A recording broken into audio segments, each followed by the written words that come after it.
তো সেদিনকে আমি একটু রান্না করছিলাম, সকালের দিকে রুটি হয়ে গেছিলো আর তারপরে শিম বেগুন দিয়ে একটা সবজি করছিলাম। এটা করতে করতে আমার খিদে পেয়ে গেছিলো, তাই রুটি নিয়েছিলাম, রুটি সকালে করেছিলাম, ওটাই খাচ্ছিলাম সবজি দিয়ে। তারপর বাবা চিকেন এনেছিল, সেটা লেবু দিচ্ছিলাম, এটা দিলে নাকি শুনেছি নরম হয় চিকেনটা, নরম হয়। তো এখানে চিকেন খেলাম আর দুপুরে স্নানের আগে ইঁদুর মারা বিষ প্রিপেয়ার করছিলাম আটা দিয়ে, মানে এত উৎপাত বেড়ে গেছে ইঁদুরের কি বলবো। তারপর কোল্ড ড্রিঙ্ক, চাটনি, ভাত, চিকেন দিয়ে লাঞ্চটা সেরে নিলাম, দেন রেডি হয়ে বেরিয়ে পড়লাম বিয়ের শপিংয়ে।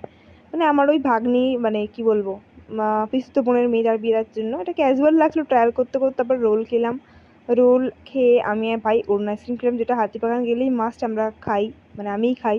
তারপরে হচ্ছে এই যে বুকের উপরে ধাক্কা লাগছিলো, এত বিল হয়ে গেছিলো। এখানে ভাইয়ের একটাই শার্ট নিয়েছিল, আমি বেকাবে কিছু প্রোডাক্টস মানে ওই ব্লেন্ডার আর হচ্ছে গিয়ে তোমার একটা নিয়েছিলাম। আর এই প্লামটা আমাকে জোর করে দিয়েছিল গাইজ, আমি নেবো না তাও আমাকে জোর করে, সেলস মানে বোঝোই তো। আর এই সব কিছু নিয়ে 2,000 টাকা কাছে বিল হয়েছে শুধু মেকআপে। আর এই জুতোটা ছিঁড়ে গেছিলো।